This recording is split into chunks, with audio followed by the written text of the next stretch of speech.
APR Group, 2 and 3 BHK premium apartments at Patancheru. Comfortable pricing, GHMC and RERA approved.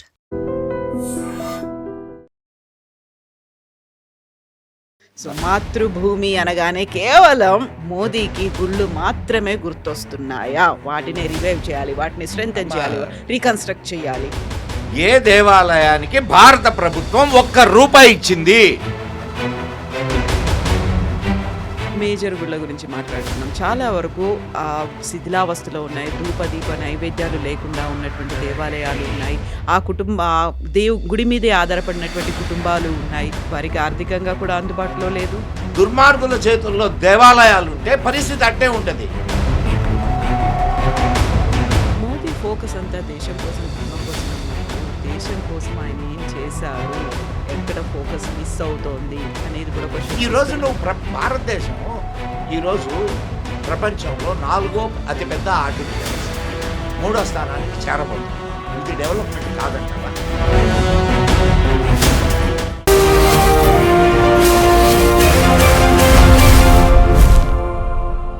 నమస్తే, నేను Kavitha. Welcome to I dream.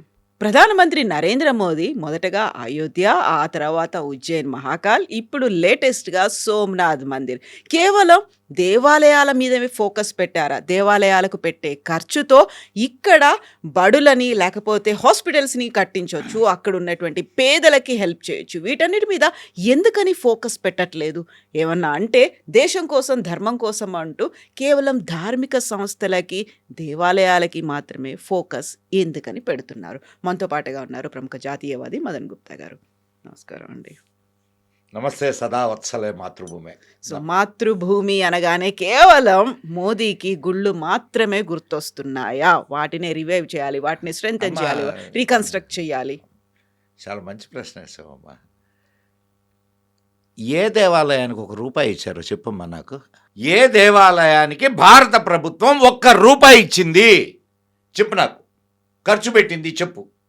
కాకపోతే ఆయన మాత్రం ముఖ్య అతిథిగా ప్రధానమంత్రి హోదాలో వెళ్ళి దాన్ని హైలైట్ చేసి చూపించడం, భవ్య దివ్య నవ్య రామ మందిరం అనడం.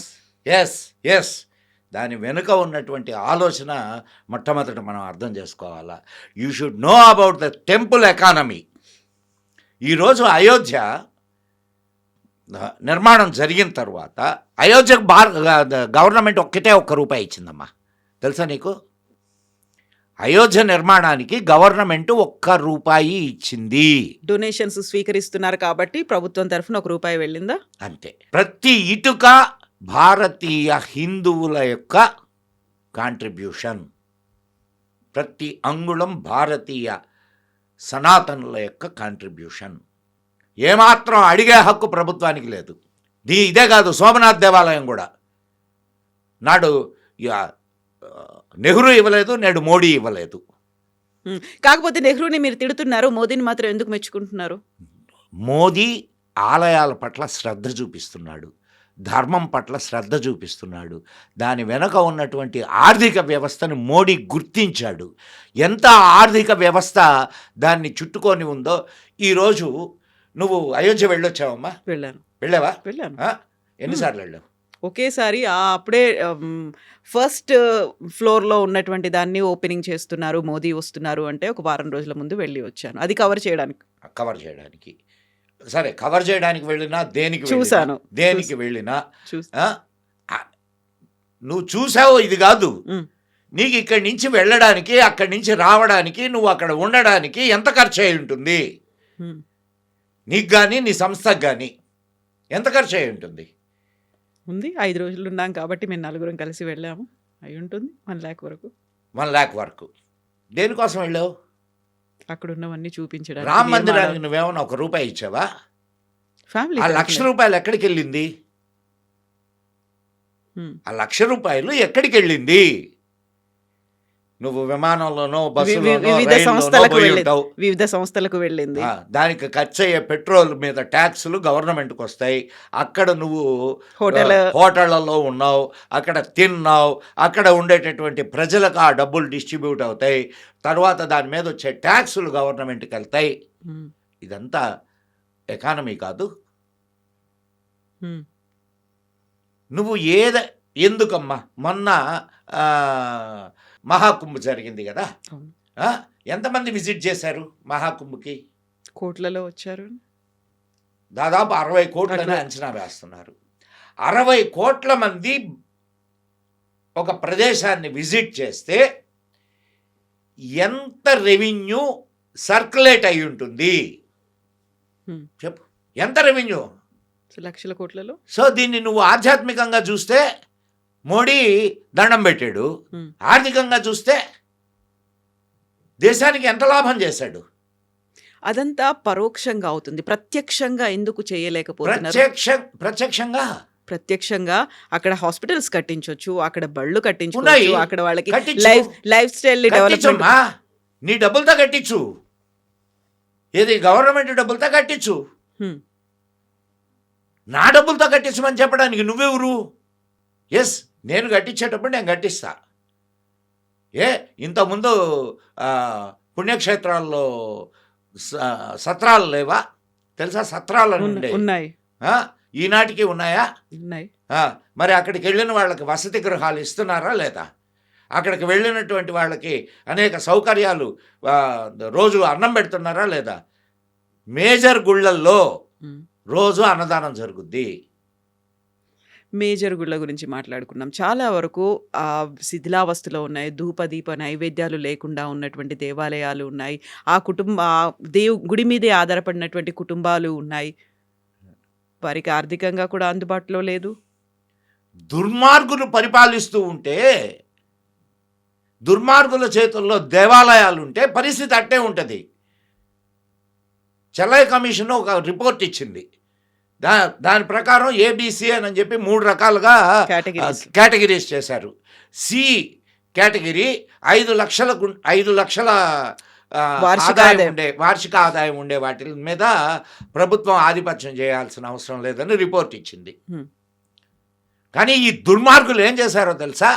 ఒక 10 గుళ్ళని 5 లక్షలు వచ్చేటటువంటి 5 లక్షల లోపు ఉండేటటువంటి ఆ చుట్టుపక్కల ఉండే 10 గుళ్ళని ఒక గ్రూప్ చేసి పెత్తనం చలాయించడం మొదలుపెట్టారు. అంటే దాన్ని ఆ 10 గుళ్ళని కలిపి ఒక గుడిగానే కన్సిడర్ చేస్తారు. దానికి ఒక ఈఓ, ఆడికి ₹1,00,000 శాలరీ, ఆడు ఒక గుమస్తాను పెడతాడు, వాడికి 30,000 శాలరీ. కానీ రోజు ధూపదీప నైవేద్యాలు చేసేటటువంటి ఒక పూజారికి 3,000 శాలరీ. సిగ్గుందమ్మా వీళ్ళకే. నా దేవుడు సొమ్ము తింటూ నా దేవుడికి అర్చన చేసేటటువంటి వాళ్ళకి తిండికి గుడ్డకి కరువు, వాళ్ళ మీద అజమాయిషి చేసేటటువంటి ఈ దుర్మార్గులకి లక్షల శాలరీ. ఇది ప్రభుత్వం చేసేటటువంటి మళ్ళా నా దేవుడి సొమ్ము కావాలా? నేనిచ్చే సొమ్మమ్మా ఇది. నేను నా దేవుడి కోసం ఇస్తున్నటువంటి సొమ్ము కాబట్టి అడిగే హక్కు నాకుంది. దేవుడి కోసం సొమ్ము అనుకుంటున్నాము, ఇండివిజువల్గా ఇస్తున్నాము, భక్తితో ఇచ్చేది ఉంటుంది, కొన్నిసార్లు కోరికలు ఉంటాయి, లేకుంటే పాపభీతి అనేది ఉంటుంది. వీటన్నిటి ఏదైనా కానీ నేను నా హార్డ్ అండ్ మనీ నేను ఇస్తున్నానా లేదా? నా హార్డ్ అండ్ మనీ సద్వినియోగం కావాలని కోరుకోవడంలో తప్పేంటి? సద్వినియోగం అంటే ఎలా? దేవుడికే అన్ని ఆభరణాలు ఉండాలి, దేవుడికే అన్ని కిరీటాలు ఉండాలి, దేవాలయం తరఫున నువ్వు 100 కార్యక్రమాలు చెయ్యి, ధర్మ కార్యక్రమం ఒక్కటన్నా జరుగుతుందా దేవాలయం తరఫున? అది చేయించాల్సింది ఎవరు? గవర్నమెంట్ చేతిలో ఉంది కాబట్టి గవర్నమెంట్. నా దేవాలయం పేరుతో హాస్పిటల్ నిర్మించు. అవి ఒక నిరుద్యోగ రాజకీయ నాయకులకి అడ్డాలుగా తయారైనవి నా దేవాలయాలు. పోనీ వాళ్ళు ఏమన్నా సత్పురుషులు వచ్చి ఆడు కూర్చుంటున్నారా అంటే ఒక్కొక్కడు దోపిడీదారుడు. ఒక దేవాలయం కాదమ్మా. నువ్వు ఈవెన్ ఇంతకు ముందుగా నువ్వే అన్నావు ఆయన ప్రమోట్ చేస్తున్నాడని. ఎవరు? మోదీ ప్రమోట్ చేస్తున్నాడు. దాని వెనక మళ్ళా ఆర్థిక ప్రయోజనమే. మోడీ 2 విషయాల మీద కాన్సన్ట్రేట్ చేశాడమ్మా భారతదేశంలో. అంటే ఇంకా చాలా సాల్వ్ కావాల్సినటువంటి విషయాలు ఉన్నాయి. అవి మరి మోడీ చేస్తాడా, మోడీ తర్వాత వచ్చేవాళ్ళు చేస్తారా అనేది నాకు తెలీదు. కానీ మోడీ మాత్రం ప్రజెంట్ 2 విషయాల మీద ఆయన కాన్సన్ట్రేట్ చేశాడు. ఒకటి ఆర్థిక వ్యవస్థను బలోపేతం చేయడం, 2 రక్షణ రంగ వ్యవస్థను బలోపేతం చేయడం. ఈ 2 ఆయన చేశాడు. అండ్ మూడవది అంటే అది పూర్తిగా జరుగుతుంది అని నేను చెప్పలేను. కానీ సనాతనులకు, హిందువులకు ఒక హోప్నిచ్చాడు. నీ ధర్మాన్ని పాటించేవాడు చాలా ఆ, అభివృద్ధిని సాధించగలడు అనే ఒక హోప్నిచ్చాడు. అండ్ హిందువు మాట్లాడడానికి ఈరోజు కవిత కూర్చొని ప్రశ్నలు అడిగితే ఒక కామన్ మ్యాన్ సమాధానం చెప్పగలుగుతున్నాడు. నా హృదయాన్ని నేను ఆవిష్కరించగలుగుతున్నా. ఈ సోషల్ మీడియా రాకముందు పరిస్థితి ఏంది చెప్పమ్మా? ఎన్నేళ్ల నుంచి ఉన్నావు నువ్వు? 20 ఏళ్ళు అవుతుంది ఈ ఫీల్డ్. 20 ఏళ్ల నుంచి ఉన్నాను ఈ 20 ఏళ్ల నుంచి ఫీల్డ్లో ఉన్నావు. నువ్వు చూసావుగా, సోషల్ మీడియా రాకముందు నుంచి ఈ ఫీల్డ్లో ఉన్నావుగా. ఆనాడు ఒక హిందువు తన ఆవేదనను లేదా తన హృదయాన్ని ఆవిష్కరించడానికి ఏదైనా అవకాశం ఉండిందా? పత్రికలు అండ్ మాధ్యమాలు ఇవన్నీ కూడా హిందూ విరోధంగానే పనిచేసినాయా లేదా? మోదీ వచ్చిన తర్వాత కంప్లీట్గా అది మారిపోయింది. అటాక్స్ అనేవి అవుతున్నాయి, మాబ్ లించింగ్లు అవుతున్నాయి, వాళ్ళ ఎక్కడ జరుగుతున్నాయి? వ్యక్తిగత మాబ్ స్వేచ్ఛ. లించింగ్ హిందువుల మీద జరుగుతున్నది. హిందువుల మీద జరుగుతున్నాయి మాబ్ లించింగ్లు. ఎక్కడో ఒకటి అరా సంఘటన జరిగింది, జరగలేదని చెప్పడంలా. కానీ మాబ్ లించింగ్లంతా హిందువుల మీద జరుగుతున్నాయి. హనుమాన్ ర్యాలీ తీస్తే రాళ్ళు పడడంలా రాళ్ళు పడుతున్నాయా లేదా? సరే, మాబ్ లించింగ్లు ఇప్పుడు మోడీ వచ్చిన తర్వాత హ్మ్. స్టేట్ని పాలించేటటువంటి ప్రభుత్వం ఎవరిదమ్మా? కాంగ్రెస్. ఈ స్టేట్ అని కాదు, ఏ స్టేట్ అయినా ఆ స్టేట్ గవర్నమెంట్దేనా? అవును. ఆ? మరి ఈ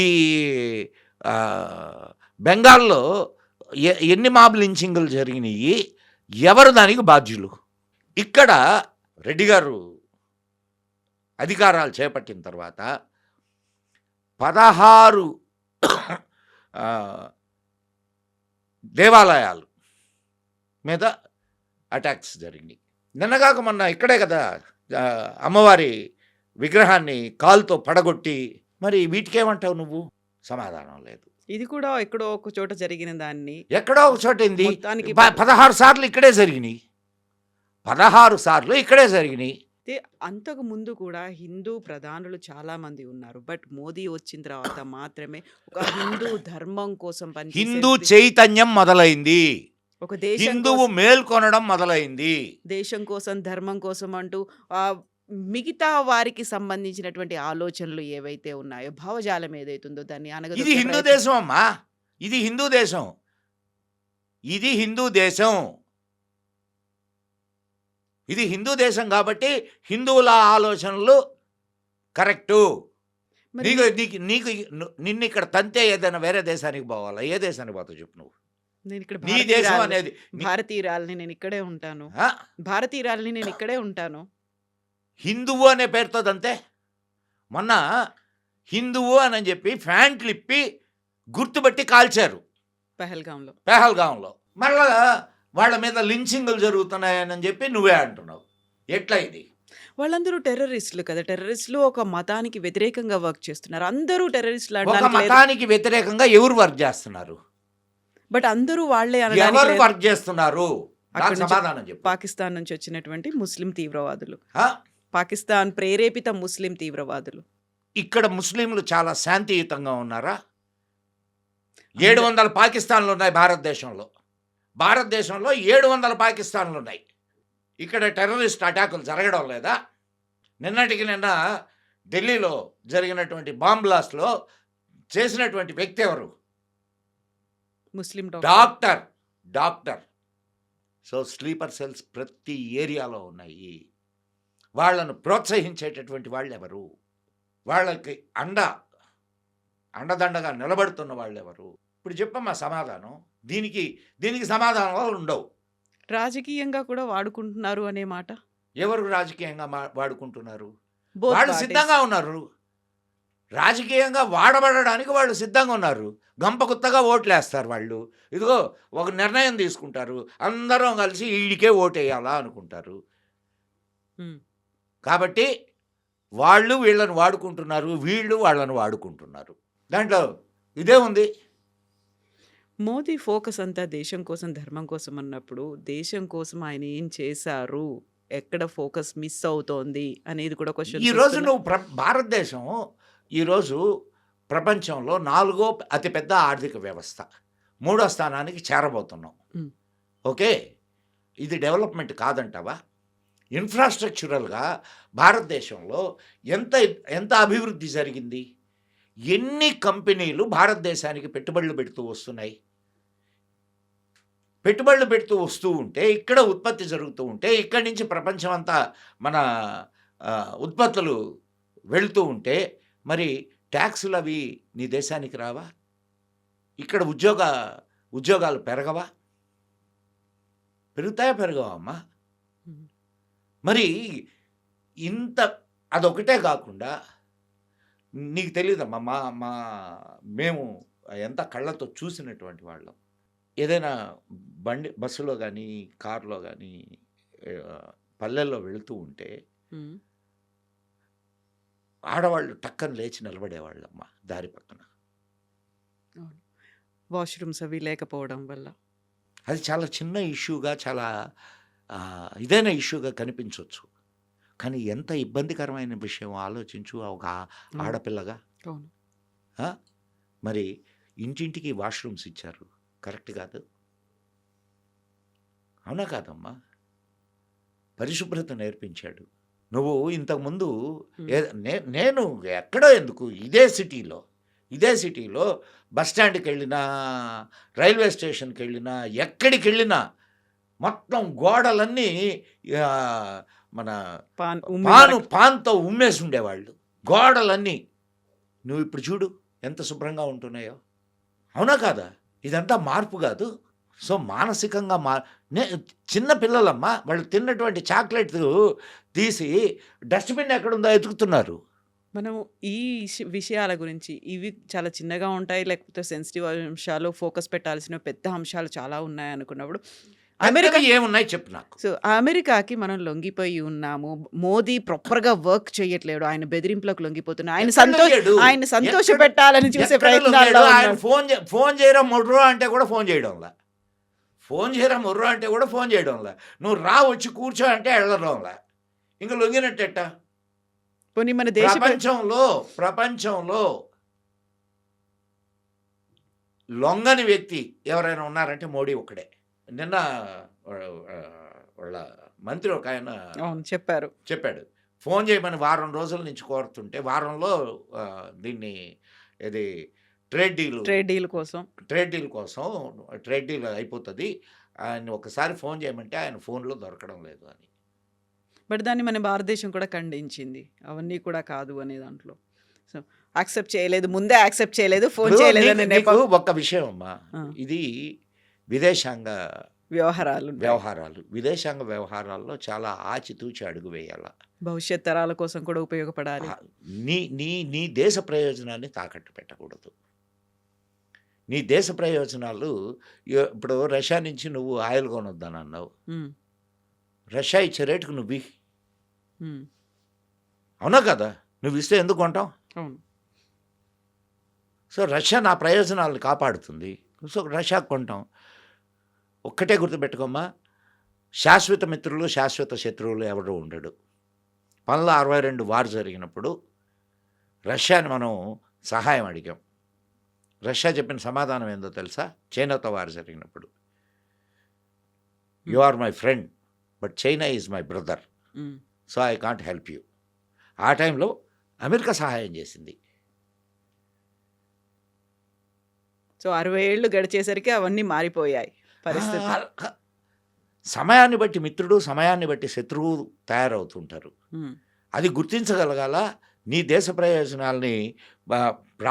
దేశ ప్రయోజనాలకు ప్రాధాన్యతనిచ్చి నువ్వు ముందుకు నడవాల. ఇది రాజనీతి. ఇప్పుడు 60 సంవత్సరాలు అప్పుడెప్పుడో సహాయం చేశాడని ఇప్పుడు పోయి తలంచుకొని ఆడి దగ్గర నిలబడతావా? ఆడు ఎన్ని దేశాలని నాశనం చేశాడు? ఇప్పుడు జరుగుతున్నది కదా. అవును. ఇప్పుడు ఇరాన్ మీద కాన్సన్ట్రేషను, వెనిజులా అయిపోయింది, ఇరాన్ మీదకి వచ్చాడు. అటు ఇదైపోయింది, ఏది మన రష్యా ఉక్రెయిన్ అయిపోయింది, వెనిజులా అయిపోయింది. వాడిని నువ్వు ఎట్లా నమ్ముతావు? జస్ట్ నీకు ప్రయోజనం ఏదైనా ఉంటే వెళ్ళు. ఉమ్. నేను నీ మీద 500% వేస్తాను, 50% నుంచి 500 వరకు పెంచు. ఏం చేశారు ఇప్పుడు? అక్కడికి పంపించే ఉత్పత్తులు వేరే దేశాలకు తరలిస్తున్నారు. వేరే దేశాల్లో మనకు ప్రపంచం అంతా మార్కెట్ ఉంటే అమెరికా ఒకటే మార్కెటా? ఉమ్. ఇప్పుడు ప్రపంచ మార్కెట్లలో భారతదేశం విస్తరిస్తూ ఉంది. మీరు మోదీకి ఎన్ని మార్కులు వేస్తారు? 100కి 100 వేస్తా. కంప్లీట్లీ సాటిస్ఫైడా? Completely satisfied. కొంచెం ఏ కోశాన కూడా ఈయన మీద డౌట్లో లేకుంటే ఇది ఇంకా చేయలేదు అనేటువంటి అనుమానాలు లేకపోతే చెయ్యలేదు కాదు, చెయ్యలేకపోవడానికి కారణాలు ఉంటాయి. చేయలేకపోవడానికి కారణాలు ఉంటాయి. ఏ ప్రధాని 20 గంటలు పనిచేస్తున్నాడమ్మా? అవన్నీ కూడా ఫోటో యాప్ల కోసం చేస్తున్నారు, లేకుంటే సోషల్ మీడియాలో ప్రమోషన్ కోసం, కెమెరాల కోసం చేస్తున్నారు అని. పోనీ నువ్వు రైట్, దానికోసమే చేస్తున్నాడు అనుకుందాం. దానికోసం 20 గంటలు మేల్కొని ఉండాలనా? ఎంతెంత వర్క్ జరుగుతుందో మీకు ఆయనకు దగ్గరలో పనిచేసేటటువంటి అధికారులను అడిగితే తెలుస్తుంది. నిద్రపోనిడు ఎవరిని. సో పోనీ కరప్టెడా? నా కావుగా నా కానేదుగా అన్నాడు కదా. కరప్టెడా? కాదు. ఆయన ఈరోజు నువ్వు ఓటు వేయకపోతే నా సంచి వేసుకొని నేను వెళ్ళిపోతాను అంటున్నాడు. అదే పాత ప్రధానులు ఎంతెంత సంపాదించుకున్నారో అందరికీ తెలుసు. రాష్ట్రపతులు వాళ్ళ రాష్ట్రపతి భవనాన్ని ఇచ్చేసేటప్పుడు, ఖాళీ చేసేటప్పుడు మొత్తం ఫర్నిచర్ అంతా ఎత్తుకుపోయినటువంటి వాళ్ళు ఉన్నారు. అమ్మ, మనకు పోనీ ఇంత అభివృద్ధి 75 సంవత్సరాల్లో చూసామా?